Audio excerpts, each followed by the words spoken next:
মেয়েটি কালো হাড়ওয়ালা মুরগির ভেতরে সব উপকরণ ভরে রান্নার জন্য প্রস্তুত করেছিল, কিন্তু হঠাৎ সে বুঝতে পারল যে পাত্রের ঢাকনাটা নেই। সময় খুব কম ছিল, তাই পরের রাউন্ডে যাওয়া ছাড়া তার আর কোনো উপায় ছিল না। সে বাকি থাকা কালো মুরগির চামড়া ছাড়িয়ে সেই চামড়ার মধ্যে আঠালো ভাত মুড়ে দিল, আর এতে করে একেবারে বিশেষ ধরনের একটি ডাম্পলিং তৈরি করল। এদিকে তার প্রতিদ্বন্দ্বী একটি রাজকীয় খাবার বুদ্ধা জাম্পস ওভার দ্য ওয়াল তৈরি করছিল। সে প্রথমে হরিণের শিরা মাঝখান থেকে কেটে নিল, তারপর মাঙ্কি হেড মাশরুম কেটে বিভিন্ন দামি উপকরণ একটি বাটিতে নিয়ে বড় স্টিমারে ভাপাতে লাগলো। অন্যদিকে ঢাকনা ছাড়া স্টু পাত্রটি মেয়েটির অনেক সময় নষ্ট করছিল। অন্য প্রতিযোগীরাও তাকে সেই ডিশ ছেড়ে দিতে বলছিল, কিন্তু সে আরও একটু অপেক্ষা করল। ঠিক তখনই তার বাবা এসে পৌঁছলেন এবং সঙ্গে একটি অদ্ভুত দেখতে ঢাকনা নিয়ে এলেন। এটা দেখে মেয়েটি অবাক হয়ে গেল, কারণ ঢাকনাটি পাত্রের সঙ্গে একদমই মিলছিল না। কিন্তু তার বাবা বললেন এটাই একমাত্র জিনিস যা তিনি পেয়েছেন, এটাকে প্রেসার কুকার বলা হয়। সময় প্রায় শেষ হয়ে যাচ্ছিল, তাই মেয়েটির কাছে এটি ব্যবহার করা ছাড়া আর কোনো উপায় ছিল না। সে জানত না যে প্রেসার কুকার পাত্রটিকে পুরোপুরি সিল করে দেয়, ভেতরে চাপ বাড়ায় আর পানির স্ফুটনাঙ্ক বাড়িয়ে দেয়। এতে উচ্চ তাপমাত্রা ও চাপের মধ্যে দ্রুত রান্না করা যায়, ফলে অনেক সময় বাঁচে। যখন কুকার থেকে জোরে বাষ্প বের হতে শুরু করলো, সবাই অবাক হয়ে গেল, কারণ তারা আগে কখনো এমন কিছু দেখেনি।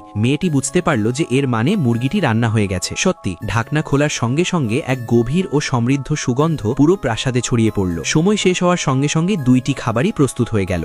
বিচারকরা প্রথমে প্রতিদ্বন্দ্বীর বুদ্ধা জাম্পস ওভার দ্য ওয়াল চেখে দেখলেন এবং সঙ্গে সঙ্গে স্বাদের এক ভিন্ন জগতে হারিয়ে গেলেন। এতটাই সুস্বাদু ছিল যে তাদের চোখে পানি চলে এলো। কিন্তু যখন তারা মেয়েটির কালো মুরগির স্যুপ খেলেন, তখন তাদের চোখের সামনে যেন সোনালি আলো ঝলমল করতে লাগলো এবং মনে হলো যেন তারা একটি ফিনিক্স পাখিকে উড়তে দেখছেন। দুইটি খাবারই সমান অসাধারণ হওয়ায় বিচারকদের জন্য বিজয়ী নির্বাচন করা কঠিন হয়ে পড়ল। টিকটকে 5000 লাইক কিনতে পারবেন মাত্র 25 টাকায়। কিনতে followerhouse.com এই ওয়েবসাইটে চলে যান।